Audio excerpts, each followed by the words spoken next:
Oh, hello. In today's video, it's time for our Armageddon Hobby Challenge results show. So, what are we talking about? Well, 3 months ago, I launched a hobby challenge, which is something I do. So we have 3 month hobby challenge, 1 month break, 3 month hobby challenge, 1 month break, 3 month hobby challenge, 1 month break through the year. This time, everyone had to paint a kill team that could have fought on the surface of Armageddon, which doesn't really disqualify any team, but there's a certain pull towards Orcs, Black Templars, classic kind of Armageddon forces. And then they were judged by the usual team of myself, Zimbad, Mrs. Delta Impulse, and now Blue, who's joined the sort of orange name Tabletop Impulse staff crew. For no particular reason that he's a member of what is essentially becoming my gaming group, although very rarely do the four of us actually all meet up and play games, but these are the four people that I see in real meat-based reality and talk about Warhammer with. So there we go. Let's get into it. So we're going to start off with mine. Obviously, I'm ineligible to become first, second, or third in my own painting contest, which is a thing. I really like my orcs. I mean, that's hardly surprising, is it?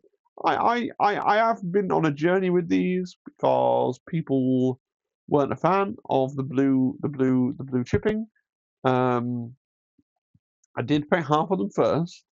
I took some feedback, So, for example, Zimbad was like, "Oh, you should put another color on to break them up." So I put the white on the If you look at the left-hand knob, I put the white on the emblem on the knob rather than just leaving it as part of the blue and things like that. So I did do little bits, refine them in little ways, but honestly, I'm happy with them. I think they look really cool. They might not reach everybody's taste. They're a bit weird, a bit out there, a bit of a weird thing. But yeah, I don't know. I can't really talk critically about and evaluate my orcs. I'm either going to be like, yeah, they're fantastic, aren't they? Or I'm going to start getting all emo and highlighting every little tiny thing that I think is wrong with them. They are certainly a kill team that I painted. Yeah. It kind of bothers me. I'm going to say it now. Even though the knob that I painted second is better in many ways, in such as it has more of a face because the sculpt for the helmet didn't have that helmet on, and it has the white on the emblem. The checks are better on the original one, so it swings and roundabouts. Swings and roundabouts, indeed. Yeah. Let me know in the comments what did you think of my orc, and where would you rank them compared to everybody else's stuff? Because I'm not allowed to say. And similarly, we got Blue. So Blue sort of was joined the community, and he's a guy I work with. And after a while, he was like, "Can I have an orange name, and can I join the sort of staff group and chat to you guys there as well on the Discord? Since it's weird because I see you guys talking about stuff, and I see you guys every day referring to me and Zimbad. It's like, yeah, fine, but what that does mean is that you won't be eligible to come first, second, or third in the painting competitions anymore. Which, I mean, these are awesome. Like, it is judged in a team of four of us, but I did say to Blue when I was doing the judging, like, we should never have given you that orange name because it was a very difficult decision, and these definitely would have made it into my personal picks for top three. Whether they would have made it through to be in the actual top three, I don't know. They would have made it into my personal picks for the top three. I know that squig is with the missile on. The fire's supposed to be coming out of the missile. I just can't help but see it as a fart. I'm sorry, coming out of the goblin. But they're not really cool. And I really love the Cruel Boys shield banner top thing. And of course, the object source lighting from the green, the crystals, really cool. Really, really cool. We started Tron. So Tron did some chaos. Blooded. That's the noun I was searching for. The orange. Orange is a notoriously tricky color, right? You know, some people say yellow is the hardest colour. I think orange is the hardest colour. These are cool. I think they're just a bit.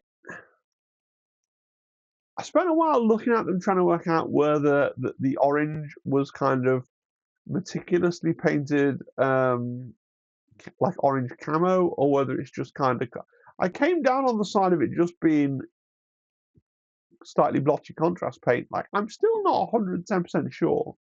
These do seem like they were a bit of a contrast job, which nothing wrong with contrast. Contrast is a tool, but taken as a whole, they have that look to me of just trying to get stuff done, trying to get stuff. And there's nothing wrong with getting stuff done.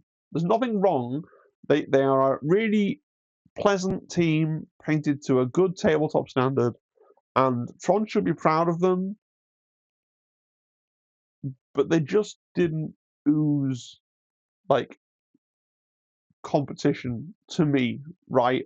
Nor to any of the other judges. They were one of these teams that just basically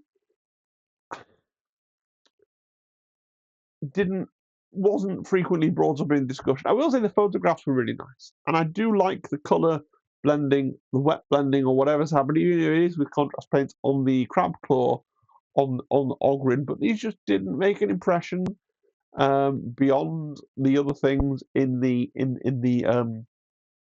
that were entered. And I think part of the problem, to be honest, is that Tron decided to enter 2 teams. So 3 months.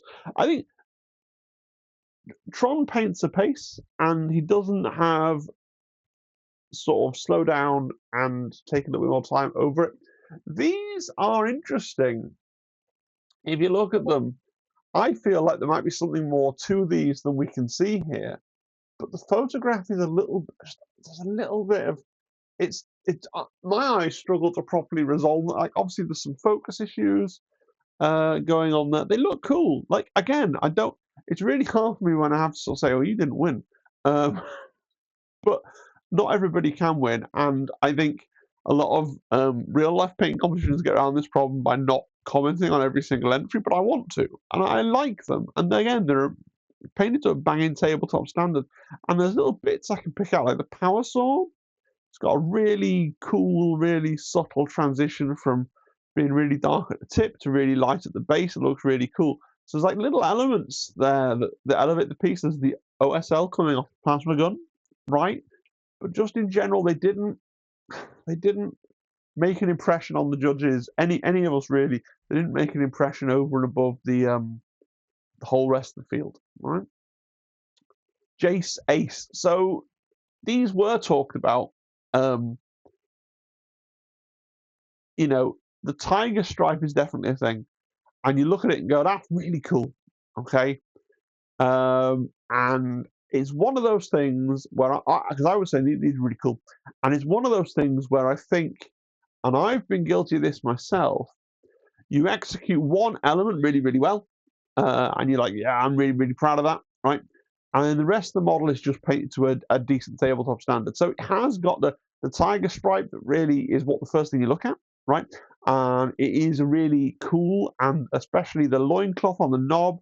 There's some really good shading and highlighting going on there as well below the tiger stripe, and there's some other little bits you can pick out, like the flame on the rocket. These are all really, really good elements.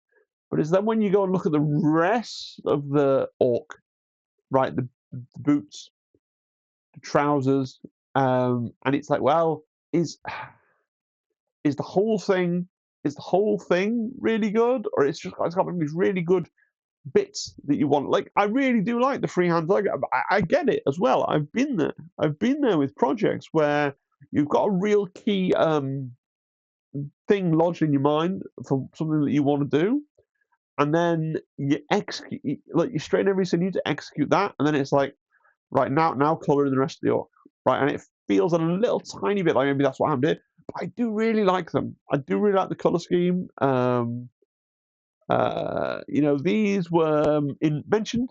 You know, they were talked about. They were part of the discussion for top threes and honourable mentions, things like that. Missed out in the end, but I do think they're really cool.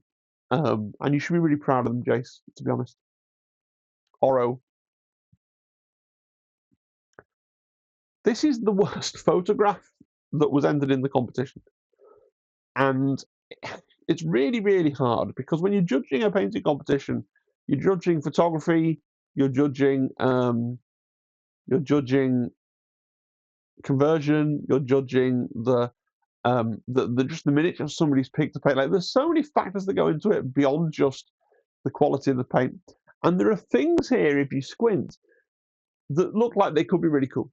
You know, the smoke coming out of the Toxhorn's plague grenade looks really interesting. Okay, the bits purple on the staff, the purple glow on the hand of the shaman.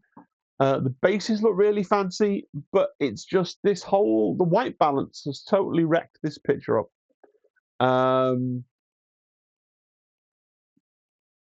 really, that's the same thing that everybody repeated over and over again in different ways, was that it's just a real shame that the picture was kind of it's desaturated, foggy, obscured, whatever you want to say it. Like, I know Oro when I see him, and I want to get a good look at these in person, because I think this photo really doesn't do justice. I don't think, it's hard to tell, I don't think, to what is here. But that is one of the things with an online painting competition, especially when we're just mainly looking at the one photograph in the main official entry window. Yeah, it's the white balance on the camera, and they are tricky. I painted Cad Bane recently for Shatterpoint. Got to mention Shatterpoint in every video, who had that on the bingo card, and it came out looking like a silhouette. And no matter what I could do, that miniature on that day with that camera just didn't want to photograph. I get it, and I know Oro will have taken probably about a dozen photographs and gone, oh, "This is the best one I'm going to get," and posted it. And it's like, what can you do? What can you do? It is frustrating. I know who will be frustrated watching this back as well. Alex McElhinney. These are good. These were discussed. You know, in terms of, I think, and this, I didn't say this at the time, but I think the bases are really, really good. But I have a thing for bases. I think your bases are really, really good. They're really high contrast, right? The lights are light and the darks are dark.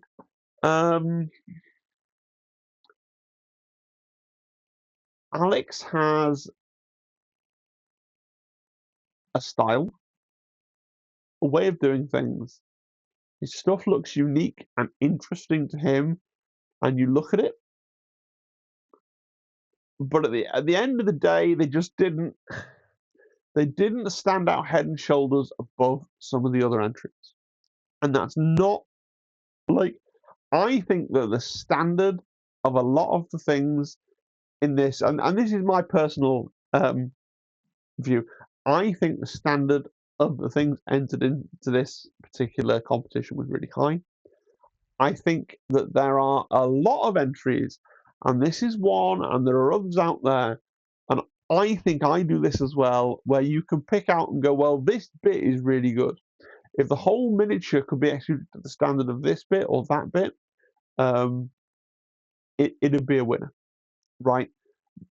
But what we don't get is consistency across the whole model. Like, I like these, and I think they deserve something, but I can't give half the field honourable mentions. It starts to get a bit silly. I'm struggling to find my words. I'm struggling almost to justify why these were only in the sort of everyone else bracket, because they are really nice, but they just somehow, and I appreciate this isn't very fulfilling, they have this ineffable quality where they just don't quite land as standing out above the others, if that makes sense. Burnhardt.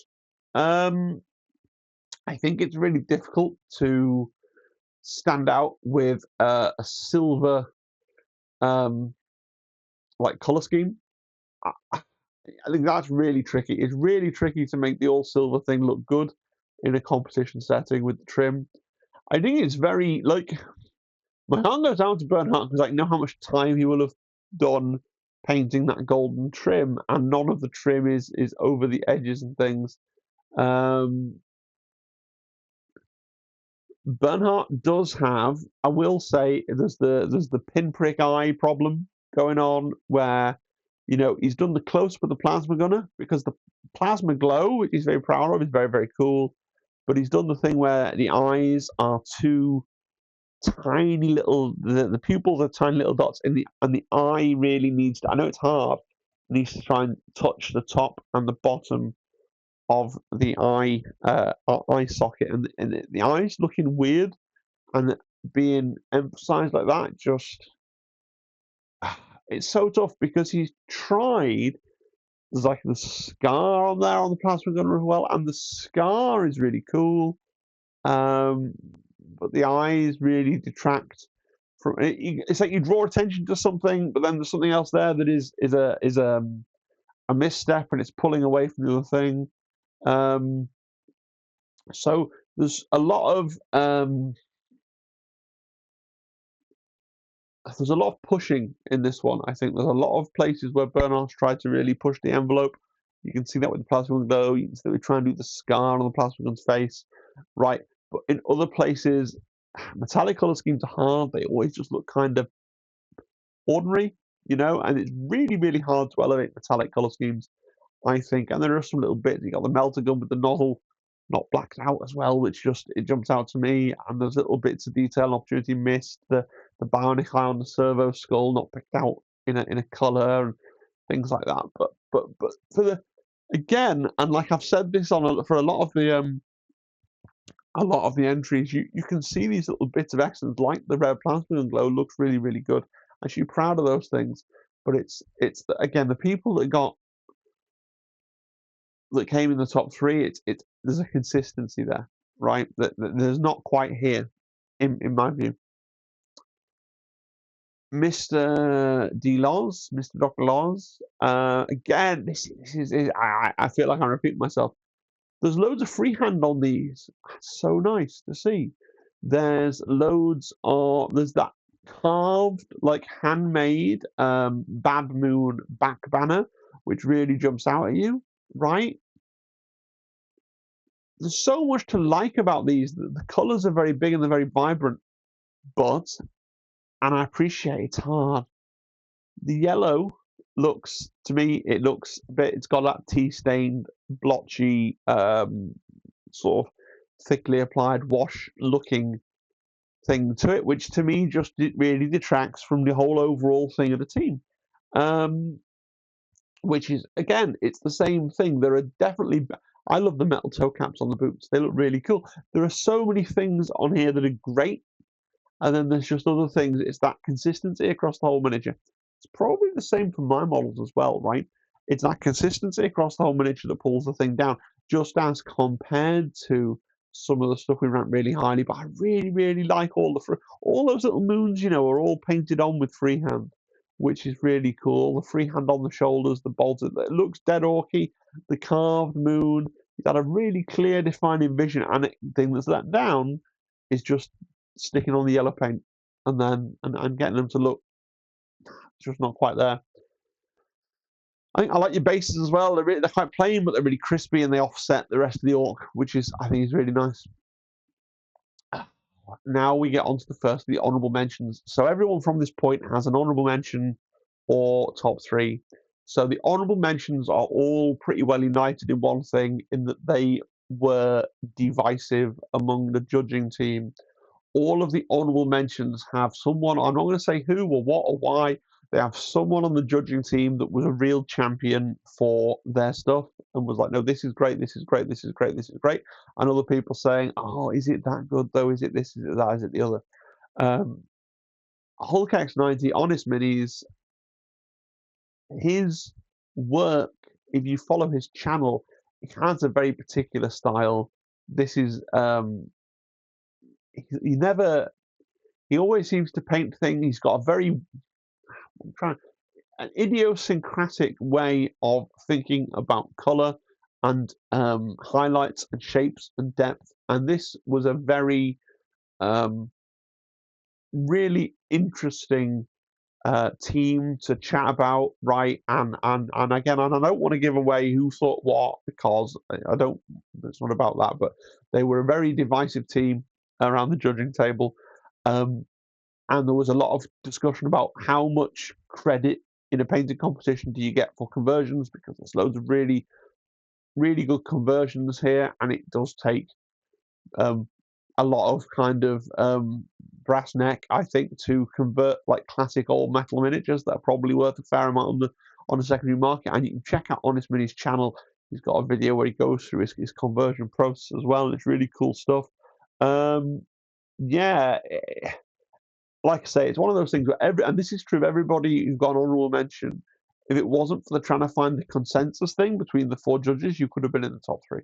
But because of trying to find the consensus between the 4 judges, for all the people that really liked them, or people that really didn't like them, didn't know much for them. So it is one of those where I think if you have a really unique style, which I think is something really proud of, if your stuff makes people think about things and makes people go, I love it, or I hate it, or, you've achieved something, right? At that point, it's achieved a goal, There you go.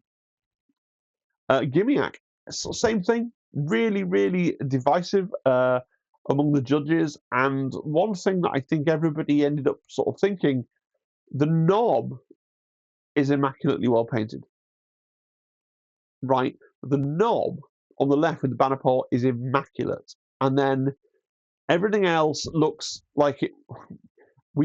Was this a case of rushing to a deadline? Was this a case of just trying to get everything? Because it just looks like not the others haven't had the same time that the knob. Now it could be that the knob just has more bits on him that have opportunity for detail. But that knob, if it was in a single miniatures like that, the knob is probably the best painted one model in the competition, perhaps. But as a cohort, they didn't get onto the podium. Squigs were really weirdly divisive. The squigs were weirdly divisive. Like I there were arguments about the squigs as well. They have a unique look, and because I get told off for revealing too much of what went on in the judging room, but I want to make clear that there was conflict, and there were thoughts on both sides with this one. But I think ultimately, if you've been following the channel for a while and you've seen a lot of Gimiak stuff, I think what you can say, irrespective of where you think these come compared to everything else that was entered, we don't think that they're quite up to, and this was a unanimous thought, we don't think they're quite up to Gimiak's usual standard. So the conversation was around, to what extent does Gimiak on a bad day, is that still better than other things that were entered? And that was what really the framing for the discussion. But everybody did feel that they weren't up to his usual, whatever that is. There are bits on these that I really like. Big fan of the weathering on the grenade and the mine, and this is just me talking now, right? This is, big fan of the grenade and the mine weathering on the metal casings here. And like everybody agreed that the knob really well done. And then Dan Leo 1884. This was also one with really volatile discussion about this one, and literal debates going from, oh no, blended this, blended that, blended this. No, I think that's just some contrast paint. What's going on? There was a lot of discussion with these. There are some things, though, that I think are uncontroversial as being picked out. Like, I really love the sort of subtle checks on the power claw. I think that looks really cool. I think generally looking at the metals are all really nicely done, and I did sort of say on a previous one that metals are really hard to get to look impressive. Yeah, so an honourable mention for Dan Leo 1888, just because, you know, for some of the judges, really up there, for others, really not. Somehow really divided the pack. And again, I don't want to give too much away to protect the innocent, right? But it was a really tricky one. It was one that was discussed a lot, right? And therefore goes and gets an honourable mention for just for generating that much sort of discussion. Nightfall, Mordian Iron Guard. Everybody agreed these are really well painted, and it's a painting competition. I'm going to be upfront because I'm one of the people that chiefly was against these. And it's not really an issue with things. You know, I've been the one that has said Nightfall has to win in previous competitions, but I really don't like these. Are some third-party sculpts. Man, I do not like them.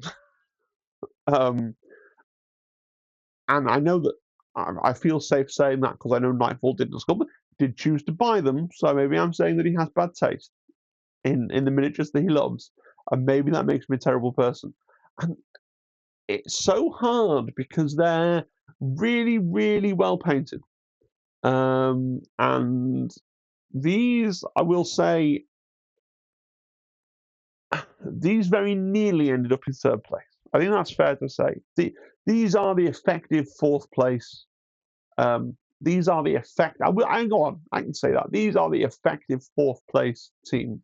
Okay, you know, things like the freehand pinstripe down the front of the trousers, and the stripes on the chainsword. There's so much here to like, and the white.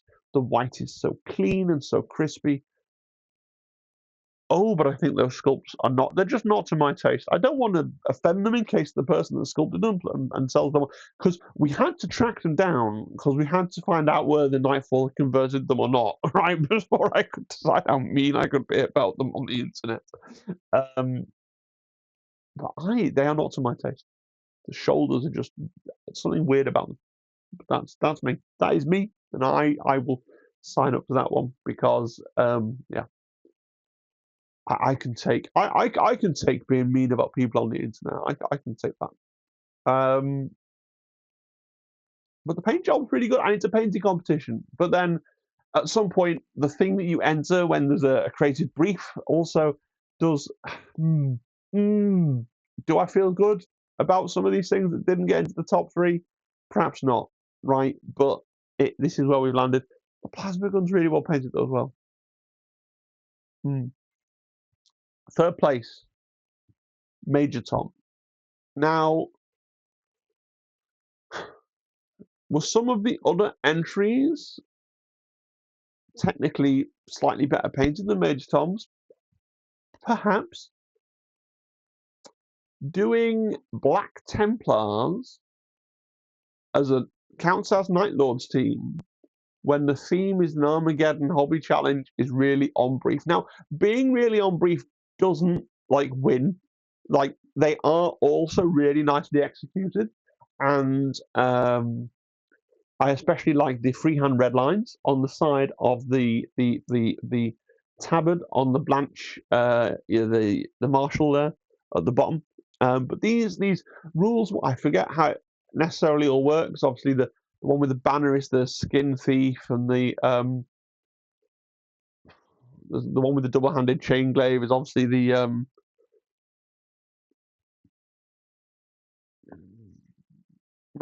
he's the skin thief. The one with the banner is the I've forgotten all the Night Lord names. I may even name them for a while.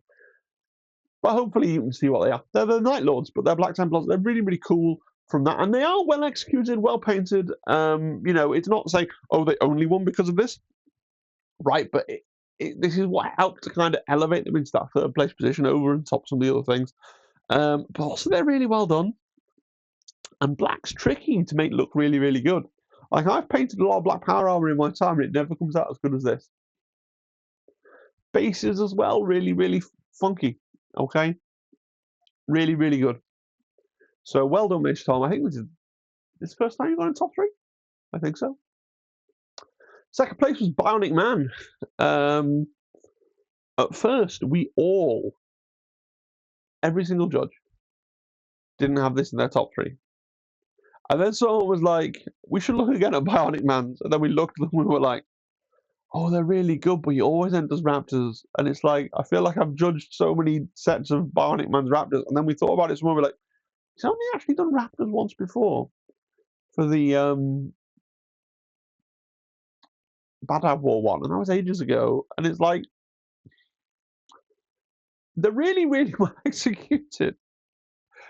They are really, really nicely painted. They are well deserving of their second place spot. And it's just funny that they almost didn't get there. I think that one of the things is Raptors have the problem, I call it the camouflage problem. They have the problem in that you have to ignore the kind of rule of things having to pop off their bases because their law is that they're camouflage sensible Marines, and so they have to blend into their bases. But that does make them less interesting somehow to look at, especially on a screen. But I think they're really well-deserved second place miniatures, so well done, Bionicman. Yeah, and it's just a funny story of how they almost didn't get... Like, they went through page screens and screens of backwards and forwards and nobody had mentioned them. And then somebody, and again, I anonymise all the judges, except occasionally when I out myself, said, we should probably look at Bionicman again, actually. They're really good. So, yeah. Well done. And then the winner is ThisisRadio Sam. Wasn't quite unanimous. It was a three of us had him first place in our very initial pick, and then one judge had it in second, I think. But it was the most highly placed among all of the judges, and it just has every box. I mean, look, you've got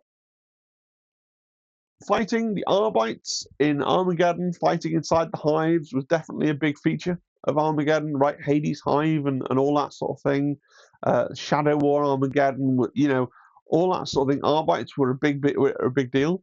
And then just the style, the color palette, and the execution are just things that are really they've got that wow, look at me, you've never seen this before factor, right? Which is a really big deal when it comes to painting competitions. And a little bit of a I can't work out how he did that factor, right? Now, you know, they could be one of those things where, like, the more I look at them, was there some kind of trick or gimmick or thing to, like, the purpley glazy washy thing that have we been bamboozled by some kind of... But if we have, you deserve the credit for the bamboozling, right? Like, it's just really, really good. And one of the things that sticks out as well is the yellow metallics, especially on the eagle of the helmet crest on the Proctor there. These are really fabulous. They're really something else. I will say I nearly said that Radio Sam was disqualified because he's the only person that put 2 pictures into the submissions channel where I specifically said everybody gets 1 picture. But because they were obviously the best entry, I let him get away with it. Next time, Sam, be out on your ear for that kind of flagrant disregard of the rules.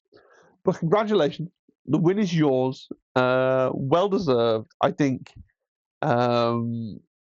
a cut above first place. Genuinely, first place was the only one that we settled on first place really quickly, and then all of the other placings and the honourable mentions and everything else, it was quite a slog, and it was quite a back and forth, and it was quite a sort of, well, I think this, I think that, I think this, I think that, I think this, you're wrong, it's this, it's that, it's this, it's that. It's like, it does get quite, everybody has their favourites, and they want their horse to triumph, you know, and it does get quite kind of tense.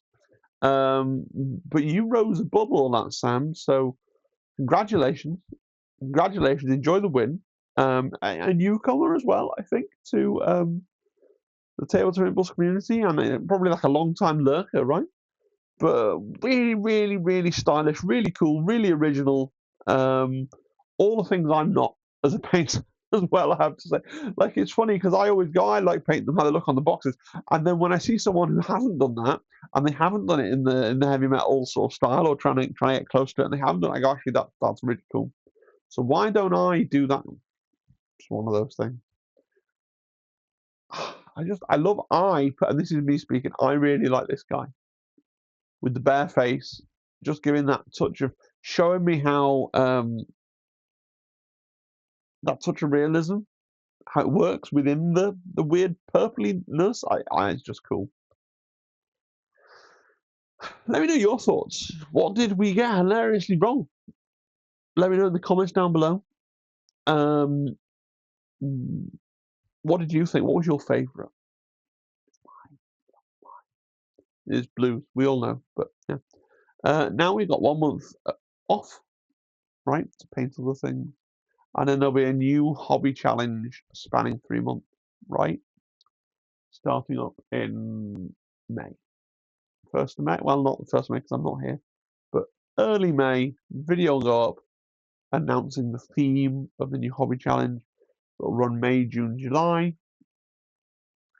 August off, and then September, October, November for the hobby challenge 3, and then December off. And then we'll rock it again in January. If you'd like to become a member of the Tales from Impulse community and participate in the next hobby challenge, which will start in a month's time, all you have to do is join the Discord. Link is in the description down there. And a big thank you to all of my members who pay me money every month for some reason, right? All my subscribers, everyone who's ever left a comment, right? And don't forget that if you join the Discord, you can also see up-close images of all of these entries and talk with the people that entered them, ask them how they did what they did, why they're so inspired, all those kinds of things. Until next time, I've been Tabletop Impulse, and it just leaves me to say, oh, new microphone, let me know, better, worse, the same, I'm very curious. And that just leaves me to say, bye-bye, bye-bye, bye-bye, goodbye. How did I end up with 2 catchphrases? Bye-bye.